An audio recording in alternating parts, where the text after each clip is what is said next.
People of the world, welcome to Send It Rising Live, your show about social media news, tech marketing, entrepreneurship, and so much more. So much rebranding, so much Send It Rising Live. Super follows the main story of the day. We're going to be talking about how all iOS users can now do that. There are scaffolds, various prices that you can pay to super follow various users on Twitter. This is just the Netflixization of the internet, where everything is a monthly fee. We're going to be talking about Sfermian, S-F-E-R, Sfermian, raising $100 million on an NFT fund. Everyone's talking about NFTs. You're going to get caught up in the hype. We're going to see Snap, Facebook, Twitter, and YouTube lose nearly $10 billion after iPhone privacy changes. That's insane. So it just goes to show that the hardware folks are not, laying down to the gods of Facebook, Twitter, and Snapchat. They're saying, you know what, we'll make whatever decisions we want. And we'll show you just how much revenue we can evaporate of yours. Facebook froze as anti-vaccine comments swarmed users. We'll dive into what that is and what that means. Facebook is enabling a new generation of touchy-feely robots from Engadget. That'll be an interesting article to go over. And Crypto.com is now the #1 app in the Google Play Store in the United States. That'll tell you a little bit about crypto. So let's start with the main story of the day. We're talking about super follows now available to all iOS users. Twitter Blue detailed. So according to 9to5mac.com, all links to all articles in the description if you want to check them out. Twitter announced that every iOS user can now start using the super follow feature. It comes a couple of months after the company rolled out the function for users in the US and Canada. As spotted by The Verge, the news was shared by the Twitter support page, saying everyone globally in iOS now has this option. So here are the subscription prices. You got $2.99 a month, $4.99, and $9.99 for people to monetize bonus behind the scenes content for their most engaged followers. So you have to have more than 10,000 followers, be at least 18 years old, and have tweeted 25 times within the last 30 days. That's the policy. According to The Verge, users are eligible to earn up to 97% of this revenue. Twitter just taking 3%. If a user earns $50,000, they can earn up to 80% of revenue, while Twitter will increase its share up to 20% of future earnings. So really, Twitter is making the gamble that the vast majority of incredible content creators, the big ones, the whales, is where they're going to make their money. And they're not going to take as much money from the people that don't make as much. You've got to wonder, I mean, if Trump was still on Twitter, which he's not, then, how much money would he have made just on this alone? And it begs the question, for former presidents, former politicians. I mean, they're going to be able to make boatloads of money with these sorts of things. But it just goes to show that the internet is going to be split into the haves and the have-nots. So if you've got money to throw at something like this, well, you're going to have to basically, be successful to access content on the internet. Now, you could always make the argument that, books back in the day, you couldn't access, the written word as easily as someone who could just buy the book. That's fair. But I mean, the entire economy is going to be based on things like this. So let's take a look at the different features. You'll be able to undo tweets. You'll have ad-free articles, app icons, upload longer videos, app themes, custom navigation, pinned conversations, and then obviously actually getting this content. So I guess there's a lot of super fans out there. I don't really understand it. I am not that into how do you explain it? I am not that into any one celebrity where I feel like it's worth, a monthly subscription for me to buy into the sorts of things. But I'm sure there's lots and lots and lots of people that are more than happy to fork over this money. So we'll see. Let's take a look at this $100 million NFT fund as Facebook stokes the metaverse mania. So there's an NFT investment firm that focuses on the experiential infrastructure that involves the NFT space. So no idea how to pronounce their name. Sfermian is an investment firm led by a crypto podcaster by the name of Andrew Steinwald. And he says he's raised $100 million, which doesn't surprise me at all. There is so much money in crypto. It's insane. I know someone who just made $1 million. Absolutely nuts. And a lot of these people are 18 years old, 20, 23, 26. They've got $6 million and they'll throw it in more, Bitcoin, and now all of a sudden they're worth 15 million, and all of a sudden they're worth 22 million. It's wild. So apparently, according to this Spermian mission, ushering in the advent of the metaverse, there's a digital layer sitting on top of the real world via the internet, virtual reality, and augmented reality. Okay, yep, we get it. We know. So these crypto investors are interested in NFTs, obviously, and apparently there is some significant intersection. My understanding of NFTs is that using the Ethereum blockchain, you can create a contract that is, I don't know, it's as binding as any other contract because it's on the Ethereum blockchain, and anyone at any point will be able to go and see it. I think it's ridiculous that we have these companies. Like title companies for real estate. I get it. They are incredibly important given the current paper sort of strategy that we have. But I mean, they're going to quickly be made obsolete by things like NFTs, where you just go on the Ethereum blockchain and it's obvious that this person spent X amount of money to purchase X asset, and it's all there. It's all on the ledger.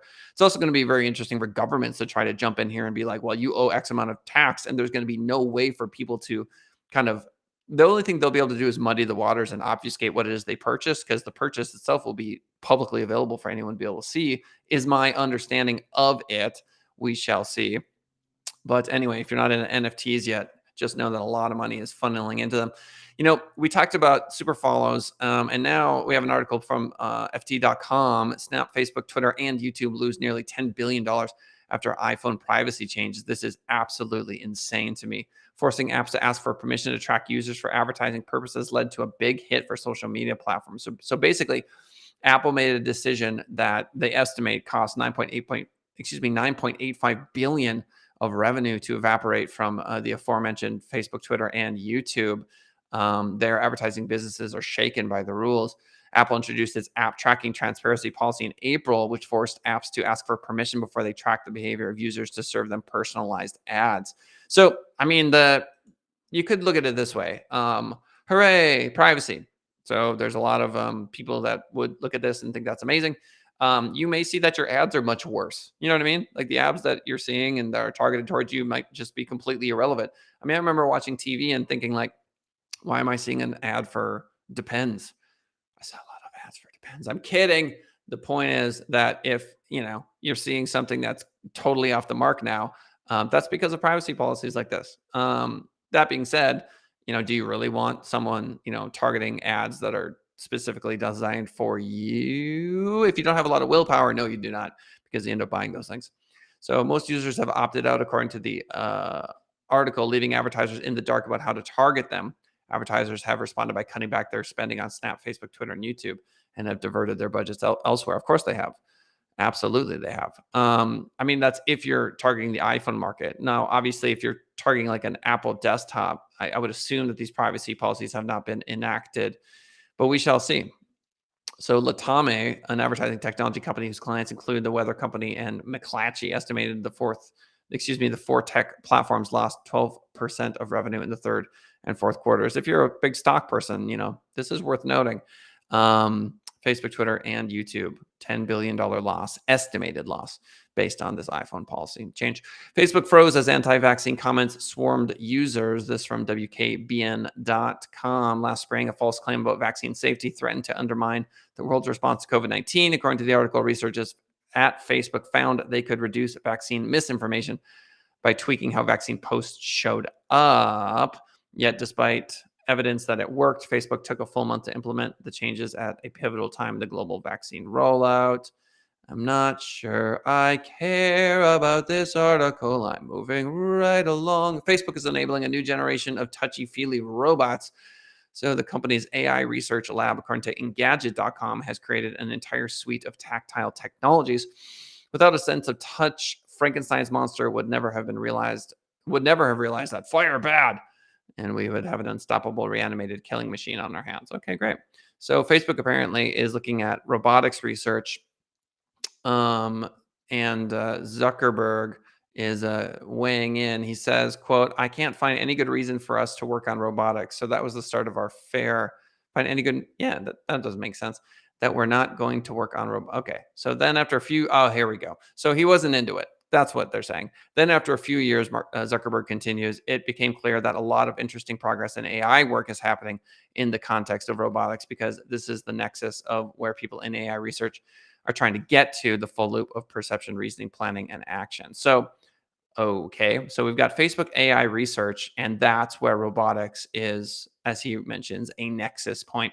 So, as such, the Facebook AI research, it's known as FAIR, Facebook AI research, has centered its tactile technology research on four main areas of study: hardware, simulation, processing, and perception.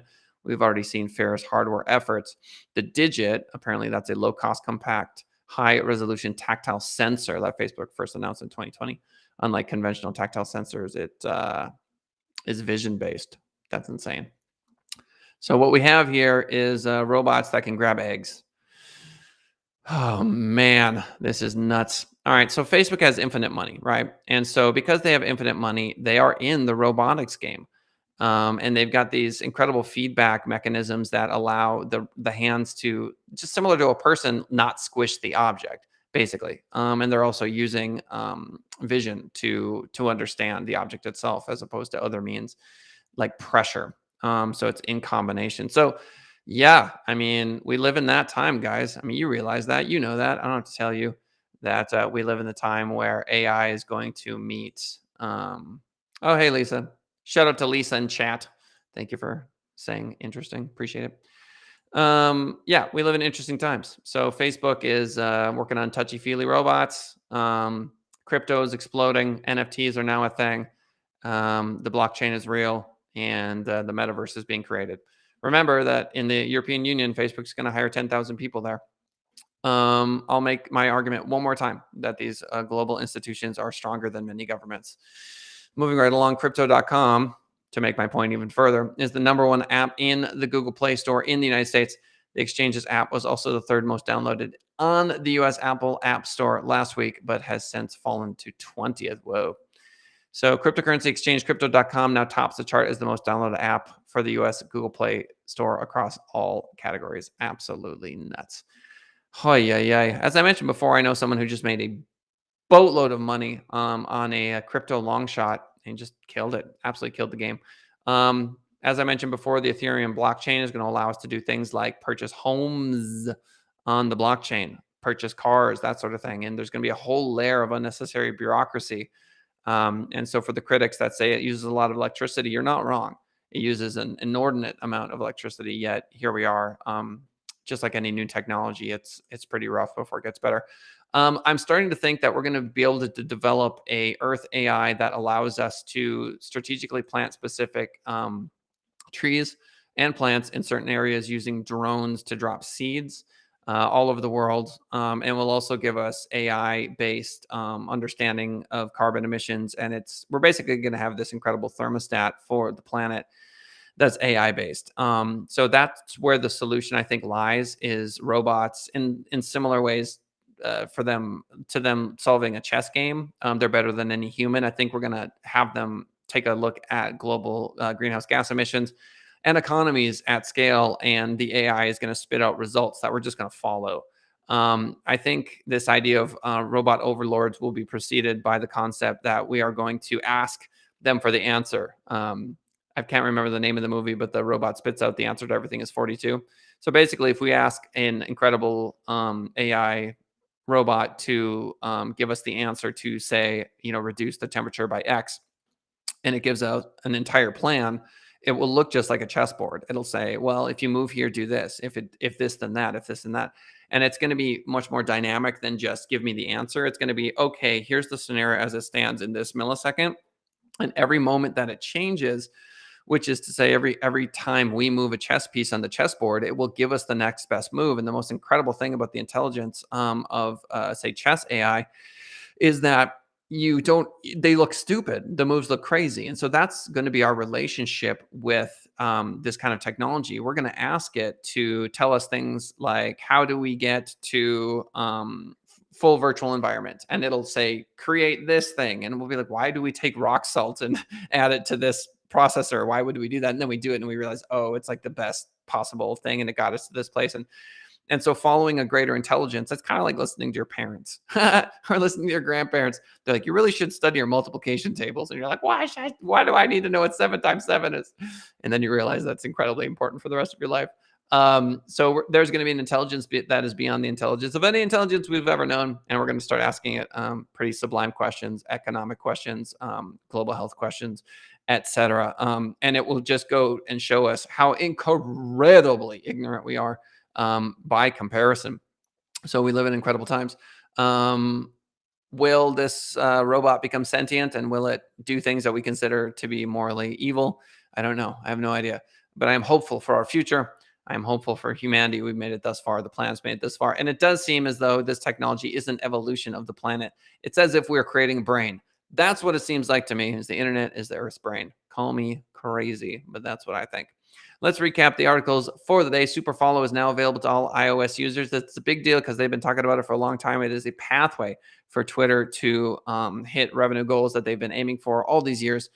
And it also goes to show that everything is a subscription now, and there is no getting away from it. If you want to be part of the internet economy, get incredible backstage sort of stuff, it's pay to play. Twitter wants to make money by doing that. They don't want to sell advertising as much as they want people to directly give them money. They would rather not have to use the advertisers for these sorts of things. Think Netflix, right? Like Netflix is making a ton of money just based off your subscription fees. They love that. $100 million raised in NFTs. If you're unfamiliar with NFTs, I suggest you research it. Snap, Facebook, Twitter, and YouTube lose nearly $10 billion after iPhone privacy changes. Man, I talk about social media a lot. I don't talk about Apple a lot, which just goes to show that the hardware itself, those providers, I mean, they're like, look, we choose. It's our choice, man. I mean, we get it that if we, don't allow you to download Facebook on our phones, we will lose a lot of people purchasing our phones. But it just goes to show that if they want to make a huge change, they are a massive player in the game, and they have basically evaporated $10 billion of advertising for Twitter, Facebook, and YouTube. Excuse me. So how will that pan out? We shall see. That's how you know we're a live show. Facebook's enabling a new generation of touchy-feely robots. Yeah, here we go. I see robots in fields. They're already in the fields. I see AI robots perfectly choosing the perfect time to harvest. I mean, the other thing too is like if you had AI plows and AI farming vehicles, basically they could go out at 2 a.m. I mean, they could realize that that it's about to frost because they've got that temperature gauge on them and start to harvest, at midnight 30 one day because they ran through the algorithm and realized that the highest food production output is based on them doing that at that point. I mean, we are on to a path that it's beautiful. I love it. It's going to be great. I really do think that. Crypto.com, #1 app in the Google Play Store. Look, we've got global companies. We have global currency. You know what I mean? I think the idea of like coins is so incredibly antiquated, like literal coins that used to carry around. I mean, welcome to the new age. Here we are. All right. Well, I hope you're as optimistic as I am about the future. I know a lot of people are pretty pessimistic. Lisa said listening to your aunt. That's funny. Ladies and gentlemen, if you want to join Aunt Lisa in chat, all you got to do is go to youtube.com/send it rising, youtube.com/send it rising. And here you are. There's a little box over there that you can chat in, ask me any questions you want. If you are listening after the fact, just shoot us an email, info@senditrising.com. And there you have it. If you download a bunch of podcasts on iTunes or Spotify from the show, it really helps with the algorithm. That's one way to help us. Another way is to go to youtube.com, hit that subscribe button, hit the thumbs up, go to multiple videos, leave multiple comments, that sort of stuff. I love you, and I do appreciate everyone that swings by the show. It means the world to me. So thank you so much for tuning in. Oh, yo, what up, Janine? Janine's showing up in chat. You're the cool one, Janine. Janine with formerly of the United Way of Southern Nevada. Thanks for swinging on by the show, guys. Really appreciate it. Swing by YouTube, hit that thumbs up button if you would, please. And we'll see you all next time. Bye for now.